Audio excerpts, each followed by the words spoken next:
ओम गणेशाय नमः। प्रिय भक्तों, आज हम इस वीडियो में लेकर आए हैं माघ संकटी गणेश चतुर्थी व्रत कथा। यह माघ महीने की कृष्ण पक्ष को आने वाली चतुर्थी को माघ संकटी चतुर्थी या तिलकुट चतुर्थी के नाम से भी जाना जाता है। इस चतुर्थी पर भगवान गणेश की आराधना और व्रत अनुष्ठान करने से संतान प्राप्ति और संतान से जुड़ी सभी समस्याओं का नाश होता है और भगवान श्री गणेश की असीम कृपा प्राप्त होती है। तो आइए भक्तों, हम इस तिलकुट चतुर्थी को श्रद्धा पूर्वक पूरा श्रवण करें। प्रेम से बोलिए ओम गणेशाय नमः। तिलकुट चतुर्थी व्रत कथा। एक समय की बात है, एक नगर में जेठानी और देवरानी रहा करते थे। जेठानी अमीर थी और देवरानी गरीब। देवरानी भगवान गणेश की भक्त थी। देवरानी का पति जंगल में लकड़ियां काटकर नगर में बेचकर अपना घर गुजारा करता था और अक्सर बीमार ही रहता था। वहीं देवरानी जेठानी के घर काम करने जाया करती थी। वो उसके घर झाड़ू पोछा इत्यादि काम किया करती थी और बदले में जेठानी उसे बचा हुआ खाना और पुराने कपड़े दिया करती थी। बस इसी तरह देवरानी का घर चलता रहता था। इसी बीच माघ महीने की तिलकुट चौथ का समय आ गया। देवरानी ने व्रत किया। बाजार में 5 आने का गुड़ और तिल लाकर उसका तिलकुट बनाया और छीके में रख दिया। भगवान श्री गणेश की तिल चौथ की कथा कहानी सुनी और सोचा कि अब चांद निकलने पर सबसे पहले तिलकुट और उसके बाद ही कोई आहार करूंगी। कथा का श्रवण कर वो जेठानी के घर चली गई। वहाँ खाना बनाकर जेठानी के बच्चे को कहने लगी, बच्चों चलो आओ और खाना खा लो। बच्चे बोले, नहीं, आज माँ ने सुबह से कुछ नहीं खाया है, जब तक वो नहीं खाएगी हम भी नहीं खाएंगे। बच्चे जिद करने लगे। फिर उसने जेठ जी से कहा तो उन्होंने भी कह दिया कि मैं अकेले कैसे खाऊं, अब तो सब साथ में ही खाना खाएंगे जब चांद निकलेगा। और जेठानी भी वहां आ गई और कहने लगी, आज तो किसी ने भी खाना नहीं खाया है तो मैं तुम्हें खाना कैसे दे दूं। एक काम कर, तू कल सुबह आके बचा हुआ खाना ले जाना। महादेवरानी के घर सभी आस लगाए बैठे थे कि आज तो त्योहार है, आज तो कुछ अच्छे पकवान खाने को मिलेंगे। देवरानी का पति और उसके बच्चे बड़ी आतुरता से देवरानी के आने का इंतजार करने लगे।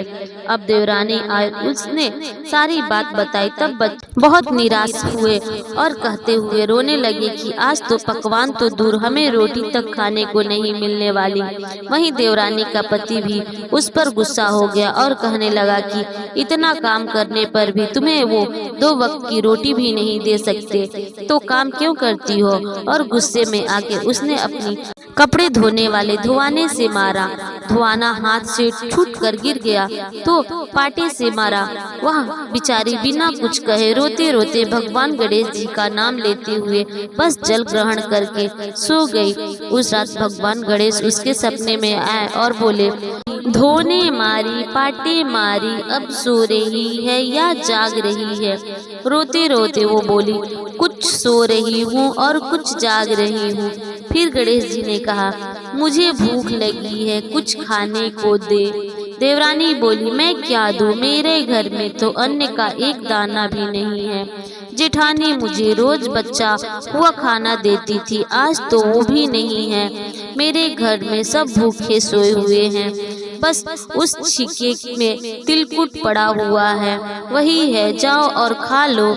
तिलकुट खाने के बाद गणेश जी फिर बोले, धोने मारी पाटे मारी, अब मुझे निपटाई लगी है, कहाँ निपटे। वह बोली, ये रहा मेरा घर, आपकी जहाँ इच्छा वहीं निपट लो।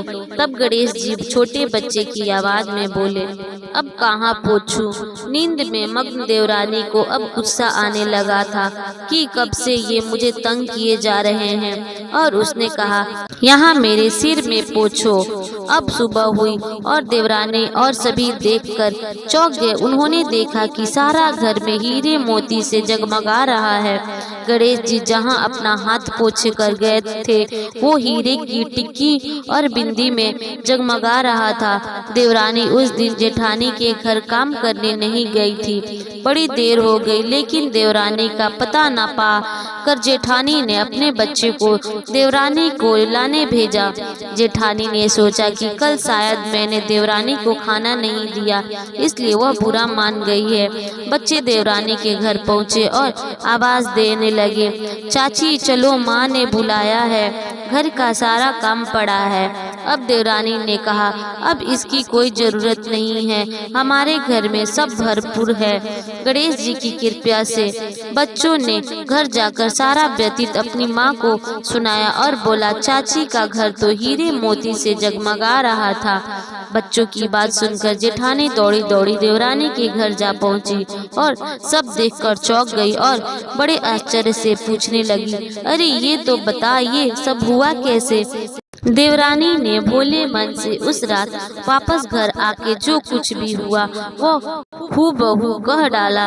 लालच की मारी जेठानी अपने घर आई और अपने पति से कहने लगी, सुनो, मुझे इस कपड़े धोने से और पाटे से मारो। उसका पति बोला, हे भाग्यवान, तुम्हारा दिमाग तो ठिकाने पर है, ये क्या बोल रही हो तुम? मैंने आज तक तुम पर हाथ भी नहीं उठाया है, कभी मैं तुम्हें इस धोने और पाटे से कैसे मार सकता हूँ? वह अपने पति की एक भी ना सुनी और जिद करने लगी। मजबूरन उसके पति को उसे पीटना पड़ा। उसने रात को सोने से पहले ढेर सारा घी डालकर चूरमा बनाया और छीके में रखकर सो गई और विनायक गणेश जी का ध्यान करने लगी। उस रात भगवान गणेश जी उसके स्वप्न में आए और कहने लगे, मुझे भूख लगी है, मैं क्या खाऊं? जेठानी बड़े अहंकार से कहने लगी, हे गणेश जी महाराज, मेरी देवरानी ने तो आपको सूखे तिल का कुट्टा खिलाया था, मैंने तो झरते घी का चूरमा बनाकर छीके में रखा हुआ है। यही नहीं, साथ में मैंने फल और मेवे भी रखे हुए हैं, आपको जो मन करे वो खाओ। अब बाल रूप गणेश जी ने कहा, अब मैं निपटू कहाँ? तब जेठानी बोली, मेरी देवरानी के घर तो टूटी फूटी झोपड़ी थी, मेरा तो यहाँ कंचन महल है, आपको जहाँ निपटना है वहाँ निपटो। फिर गणेश जी ने कहा, अब पोछू कहाँ? तब जेठानी बोली, मेरे ललाट पर एक बड़ी सी बिंदी लगाकर पोछ लो। धन की लालची जेठानी अब पूरी रात सुबह के इंतजार में खोई रही। उसे लगा रहा था, मेरा भी घर हीरे मोती से भर जाएगा। अब वो सुबह जल्दी उठ गई और अपना घर देखकर फुट फुट कर रोने लगी। उसका घर हीरे जवाहरात से नहीं बल्कि गंदगी से भरा हुआ था। चारों तरफ गंदगी ही फैली हुई थी। उसके सिर पर हीरे की बिंदी की जगह गंदगी बिखरी हुई थी। पूरा घर बदबू मार रहा था। वह चक्कर खा के गिर गई और भगवान गणेश जी को कहने लगी, हे गणेश महाराज जी, ये आपने क्या कर दिया? मुझसे रूठे और उस निर्धन देवरानी पर टूटे। अब जेठानी गुस्से में अपने घर की सफाई करने में जुट गई, लेकिन वो जितना साफ करने की कोशिश करती घर उतना ही गंदा हो रहा था। तब जेठानी के पति ने यह सब देखा तो वो भी उस पर गुस्सा हुआ और बोला, लालची औरत, तेरे पास इतना सब कुछ था फिर भी तेरा मन नहीं भरा, और वो गुस्से में आके वहाँ से चले गए। अब जेठानी ने निराश होकर चौथ गणेश जी से मदद की विनती करने लगी। गणेश जी वहाँ प्रकट हुए और कहने लगी, अपनी गरीब देवरानी से तुझे जो जलन थी ये उसी का फल है।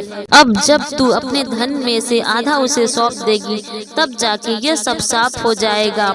अब लालची जेठानी ने अपना आधा धन देवरानी से बांट दिया, लेकिन उसके चूल्हे के नीचे कीमती मोहर की एक हांडी गड़ी हुई थी। उसने सोचा, इसके बारे में किसी को कुछ पता नहीं है, इसे मैं यहीं रहने देती हूँ, और उसने वो हांडी नहीं बांटी। अब वो फिर से गणेश जी से कहने लगी, हे गणेश जी महाराज, अब ये सब आपका बिखराव समेटो। अब गणेश जी बोले, हे लालची औरत, अपने चूल्हे के नीचे गाड़ी हुई हांडी से लेके ताक में रखी हुई 2 सुई के भी 2 हिस्से कर, तब जाके यह माया मैं समेटूंगा।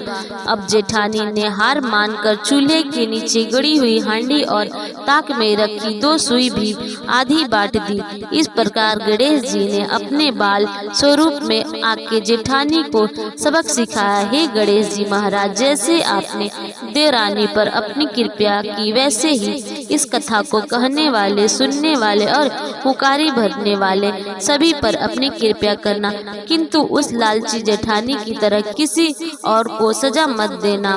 बोलो श्री तिलकुट गणेश संकट चौथ की जय। भक्तों, अब सुनते हैं संकट चौथ व्रत कथा दूसरी। एक साहूकार और साहूकारनी की। एक साहूकार और एक साहूकारनी थे। वह धर्म पुण्य को नहीं मानते थे, इसके कारण उनकी कोई बच्चा नहीं था। एक दिन साहूकारनी पड़ोसी के घर गई। उस दिन संकट चौथ था।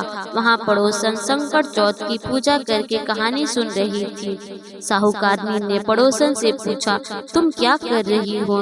तब पड़ोसन बोली कि आज चौथ का व्रत है, इसलिए कहानी सुन रही हूँ। तब साहूकारनी बोली, चौथ के व्रत करने से क्या होता है? तब पड़ोसन बोली, इसे करने से अन्न, धन, सुहाग, पुत्र सब मिलता है। तब साहूकारनी ने कहा, यदि मेरा गर्भ रह जाए तो मैं 1.25 सेर तिलकुट करूंगी और चौथ का व्रत करूंगी। श्री गणेश भगवान की कृपा से साहूकारनी के गर्भ रह गया। तो वह बोली कि मेरे लड़का खो जाए तो मैं 2.5 सेर तिलकुट करूंगी। कुछ दिन बाद उसके लड़का हो गया तो वह बोली कि हे चौथ भगवान, मेरे बेटे का विवाह हो जाए तो 5.25 सेर का तिलकुट करूंगी। कुछ वर्षों बाद उसके बेटे का विवाह तय हो गया और उसका बेटा विवाह करने चला गया, लेकिन उस साहूकारनी ने तिलकुट नहीं किया। इस कारण से चौथ देव क्रोधित हो गए और उन्होंने फेरों से उसके बेटे को उठवाकर पीपल के पेड़ पर बिठा दिया। तभी सभी वर को खोजने लगे, पर वो नहीं मिला। हताश होकर सारे लोग अपने अपने घर को लौट गए। इधर जिस लड़की से साहूकारनी का लड़के का विवाह होने वाला था, वह अपनी सहेलियों के साथ गणगौर पूजने के लिए जंगल में दुबे लेने गई। तभी रास्ते में पीपल के पेड़ से आवाज आई, ओ मेरी अर्धवाहिनी। यह बात सुनकर जब लड़की घर आई, उसके बाद वह धीरे धीरे सूख कर कांटा होने लगी। एक दिन लड़की की माँ ने कहा, मैं तुम्हें अच्छा खिलाती हूँ, अच्छा पहनाती हूँ, फिर भी तू सूखती जा रही है, ऐसा क्यों? तब लड़की अपनी माँ से बोली कि वह जब भी दुबे लेने जंगल जाती है तो पीपल के पेड़ से एक आदमी बोलता है, ओ मेरी अर्धबहिनी। उसने मेहंदी लगा रखी है और सेहरा भी बांध रखा है। तब उसकी माँ ने पीपल के पेड़ के पास जाकर देखा, यह तो उसका जमाई ही है। तब उसकी माँ ने जमाई से कहा, यहाँ क्यों बैठे हैं? मेरी बेटी तो अर्धबहीन कर दी और अब क्या लोगे? साहूकारनी का बेटा बोला, मेरी माँ ने चौथ का तिलकुट बोला था लेकिन नहीं किया, इसलिए चौथ माता ने नाराज होकर वह यहाँ बैठा दिया। यह सुनकर उस लड़की की माँ साहूकारनी के घर गई और उससे पूछा कि तुमने संकट चौथ कुछ बोला है क्या? तब साहूकारनी बोली, तिलकुट बोला था। उसके बाद साहूकारनी बोली, मेरा बेटा घर आ जाए तो 2.5 मन का तिलकुट करूंगी। इससे श्री गणेश भगवान प्रसन्न हो गए और उसके बेटे को फेरों में लाकर बैठा दिया। बेटे का विवाह धूमधाम से हो गया। जब साहूकारनी का बेटा एवं बहू घर आए, तब साहूकारनी ने 2.5 मन तिलकुट किया और बोली, हे चौथ देव, आपके आशीर्वाद से मेरा बेटा बहू घर आए हैं, जिससे मैं हमेशा तिलकुट करते व्रत करूंगी। इसके बाद सारे नगरवासियों ने तिलकुट के साथ संकट व्रत करना प्रारंभ कर दिया। हे संकट चौथ, जिस तरह साहूकारनी के बेटे बहू से मिलवाया, वैसे ही हम सबको मिलवाना। इस कथा को कहने सुनने वाले का भला करना। बोलो संकट चौथ की जय, श्री गणेश देव की जय। भक्तों, अब सुनते हैं गणेश भगवान की तीसरी कथा। पौराणिक कथा के अनुसार एक बार देवता कई विपदाओं से घिरे थे। तब वह मदद मांगने भगवान शिव के पास आए। उस समय शिव के साथ कार्तिकेय तथा गणेश जी भी बैठे थे। देवताओं की बात सुनकर शिव जी ने कार्तिकेय व गणेश जी से पूछा कि तुम में से कौन देवताओं के कष्टों का निवारण कर सकता है? तब कार्तिकेय व गणेश जी दोनों ने ही स्वयं को इस कार्य के लिए सक्षम बताया। इस पर भगवान शिव ने दोनों की परीक्षा लेते हुए कहा कि तुम दोनों में से जो सबसे पहले पृथ्वी का परिक्रमा करके आएगा वही देवताओं की मदद करने जाएगा। भगवान शिव के मुख से यह वचन सुनते ही कार्तिकेय अपने वाहन मोर पर बैठकर पृथ्वी का परिक्रमा के लिए निकल गए, परंतु गणेश जी सोच में पड़ गए कि वह चूहे के ऊपर चढ़कर सारी पृथ्वी की परिक्रमा करेंगे तो इस कार्य में उन्हें बहुत समय लग जाएगा। तभी उन्हें एक उपाय सूझा। गणेश अपने स्थान से उठे और अपने माता पिता की 7 बार परिक्रमा करके वापस बैठ गए। परिक्रमा करके लौटने पर कार्तिकेय स्वयं को विजेता बताने लगे। तब शिव जी ने श्री गणेश से पृथ्वी की परिक्रमा न करने का कारण पूछा। तब गणेश ने कहा, माता पिता के चरणों में ही समस्त लोक है। यह सुनकर भगवान शिव ने गणेश जी को देवताओं के संकट दूर करने की आज्ञा दी। इस प्रकार भगवान शिव ने गणेश जी को आशीर्वाद दिया कि चतुर्थी के दिन जो तुम्हारी पूजा करेगा और रात्रि में चंद्रमा को अर्घ देगा, उसके तीनों तप यानी दैहिक ताप, दैविक ताप तथा भौतिक ताप दूर होंगे। इस व्रत को करने से व्रतधारी के सभी तरह के दुख दूर होंगे और उसे जीवन में भौतिक सुखों की प्राप्ति होगी। चारों तरफ से मनुष्य की सुख समृद्धि बढ़ेगी, पुत्र पौत्र धन ऐश्वर्य की कमी नहीं रहेगी। भक्तों, गणेश जी से जुड़ी एक और कथा। एक बार भगवान गणेश बाल रूप में चुटकी भर चावल और चम्मच में दूध लेकर पृथ्वी लोक में निकले। वे सबको अपनी खीर बनाने को कहते जा रहे थे, लेकिन सबने उनकी बात पर ध्यान नहीं दिया। इसी दौरान एक गरीब बुढ़िया उनकी खीर बनाने के लिए तैयार हो गई और उसने चूल्हे पर एक भिगोना रख दिया। इस पर गणेश जी ने घर का सबसे बड़ा बर्तन चूल्हे पर रखने को कहा। बुढ़िया ने बाल लीला समझते हुए घर का बड़ा भगोना उस पर चढ़ा दिया। गणेश जी ने दिए, चावल और दूध बढ़ गए और पूरा भगोना उससे भर गया। इसी बीच गणेश जी वहां से चले गए और बोले, अम्मा जब खीर बन जाए तो बुला लेना।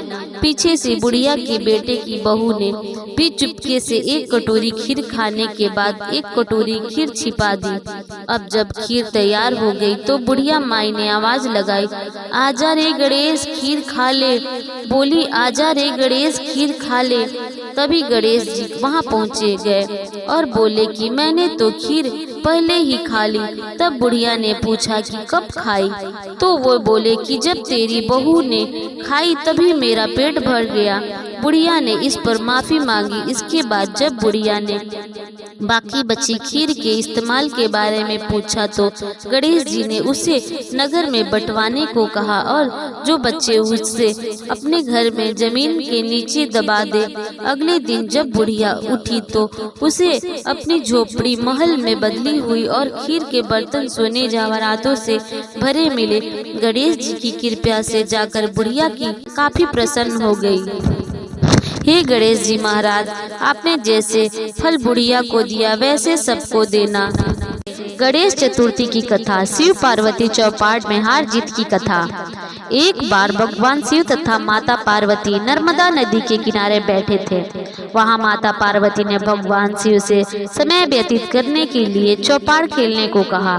शिव चौपाट खेलने के लिए तैयार हो गए, परंतु इस खेल में हार जीत का फैसला कौन करेगा, यह प्रश्न उनके समक्ष उठा तो भगवान शिव ने कुछ तिनके एकत्रित कर उसका एक पुतला बनाकर उसकी प्राण प्रतिष्ठा कर दी और पुतले से कहा, बेटा हम चौपाट खेलना चाहते हैं, परंतु हमारी हार जीत का फैसला करने वाला कोई नहीं है, इसलिए तुम बताना कि हम दोनों में से कौन हारा और कौन जीता। उसके बाद भगवान शिव और माता पार्वती का चौपाट खेल शुरू हो गया। यह खेल 3 बार खेला गया और संयोग से तीनों बार माता पार्वती ही जीत गई। खेल समाप्त होने के बाद बालक से हार जीत का फैसला करने के लिए कहा गया तो उस बालक ने महादेव को विजयी बताया। यह सुनकर माता पार्वती क्रोधित हो गई और क्रोध में उन्होंने बालक को लंगड़ा होने, कीचड़ में पड़े रहने का श्राप दे दिया। बालक ने माता पार्वती से माफी मांगी और कहा कि यह मुझसे अज्ञानतावश ऐसा हुआ है, मैंने किसी द्वेष भाव में ऐसा नहीं किया। बालक द्वारा क्षमा मांगने पर माता ने कहा, यहाँ गणेश पूजन के लिए नाग कन्याएं आएंगी, उनके कहे अनुसार तुम गणेश व्रत करो, ऐसा करने से तुम मुझे प्राप्त करोगे। यह कहकर माता पार्वती शिव के साथ कैलाश पर्वत पर चली गई। 1 वर्ष के बाद उस स्थान पर नाग कन्याएं आई। तब नाग कन्याओं से श्री गणेश के व्रत की विधि मालूम करने पर उस बालक ने 21 दिन लगातार गणेश जी का व्रत किया। उसकी श्रद्धा से गणेश जी प्रसन्न हुए। उन्होंने बालक को मनोवांछित फल मांगने के लिए कहा। उस पर उस बालक ने कहा, हे विनायक, मुझे इतनी शक्ति दीजिए कि मैं अपने पैरों से चलकर अपने माता पिता के साथ कैलाश पर्वत पर पहुंच सकूं और वे यह देख प्रसन्न हो। तब बालक को वरदान देकर श्री गणेश अंतर ध्यान हो गए। इसके बाद वह बालक कैलाश पर्वत पर पहुंच गया और कैलाश पर्वत पर पहुंचने की अपनी कथा उनसे भगवान शिव को सुनाई। चौपाड़ वाले दिन से माता पार्वती शिव जी से विमुख हो गई थी। अंत में देवी के रुष्ट होने पर भगवान शिव ने भी बालक के बताए अनुसार 21 दिनों तक श्री गणेश का व्रत किया। इस व्रत के प्रभाव से माता पार्वती के मन से भगवान शिव के लिए जो नाराजगी थी वह समाप्त हो गई। तब यह व्रत विधि भगवान शंकर ने माता पार्वती को बताई। यह सुनकर माता पार्वती के मन में अपने पुत्र कार्तिकेय से मिलने का इच्छा जागृत हुई। तब माता पार्वती ने भी 21 दिनों तक श्री गणेश का व्रत किया तथा ध्रुवा फूल और लड्डू से गणेश जी का पूजन अर्चना किया। व्रत के 21वें दिन कार्तिकेय स्वयं माता पार्वती से मिलने आए। उस दिन से श्री गणेश चतुर्थी का यह व्रत समस्त मनोकामनाओं की पूर्ति करने वाला व्रत माना जाता है। इस व्रत को करने से मनुष्य के सारे कष्ट दूर होकर मनुष्य को समस्त सुख सुविधाएं प्राप्त होती है। भक्तों, अब सुनते हैं हम प्राचीन कथा के अनुसार महादेव के परम भक्त माने जाने वाले महाबलशाली रावण ने सभी देवताओं को हराकर स्वर्ग पर कब्जा कर लिया था। उसे उसके अहंकार की कोई सीमा नहीं रही। एक दिन जब किष्किंधा के महाराज महाबली शाम के समय संध्या अर्पित कर रहे थे, तभी रावण ने महाराज बलि को पीछे से पकड़ लिया, लेकिन रावण को उनकी शक्ति का अंदाजा नहीं था। महाबली ने रावण को पकड़कर अपने बगल में दबा दिया। रावण ने खुद को छुड़ाने के लिए लाख कोशिश की, लेकिन वह नाकामयाब रहा। इसके बाद बलि उसे अपने नगर किष्किंधा लेकर गए, जहां बलि ने रावण को अपने पुत्र अंगद को खिलौने की तरह खेलने के लिए दे दिया। अंगद रावण को खिलौना समझकर रस्सी से बांधकर अपनी नगरी में हर जगह घुमाने लगा, जिससे रावण को अत्यंत दुख, दर्द और कष्ट हुआ। जब रावण से यह और सहन नहीं हुआ तो उसने अपने पितामह महर्षि पुलस्त्य जी का आवाहन कर उन्हें बुलाया। इसके बाद पुलस्त्य जी रावण के सामने प्रकट हुए। महर्षि पुलस्त्य जी ने रावण से उन्हें बुलाने का कारण पूछा। तब रावण ने उन्हें सारी बात बताई और अपने दुखों के निवारण का उपाय मांगा। रावण की बात सुनने के बाद महर्षि पुलस्त्य जी ने उसे पौष संकटी चतुर्थी व्रत करने की सलाह दी। उन्होंने रावण को बताया कि जो भी भक्त सच्चे मन से पौष मास की चतुर्थी तिथि को विघ्नहर्ता संकटहर्ता गणेश जी की आराधना करता है, उसके सभी दुख दूर हो जाते हैं। इसके बाद महर्षि पुलस्त्य जी की बात मानकर रावण ने पूरी श्रद्धा के साथ संकटी चतुर्थी के दिन पूजा और व्रत किया। फलस्वरूप रावण महाबली बलि के बंधन से मुक्त हो गया और उसे अपना राज्य वापस मिल गया। भक्तों, गणेश जी से जुड़ी एक और कथा। एक बार की बात है, एक भाई और बहन थे। बहन का विवाह हो चुका था और भाई अपनी पत्नियों के साथ अपने घर में रहता था। बहन का नियम था कि वह प्रतिदिन अपने भाई का मुख देखकर ही भोजन करती थी, इसलिए वह ससुराल का सारा कार्य शीघ्र पूर्ण कर रोज अपने भाई के घर जाया करती थी। एक दिन मार्ग में पीपल के नीचे गणेश भगवान की मूर्ति रखी हुई थी।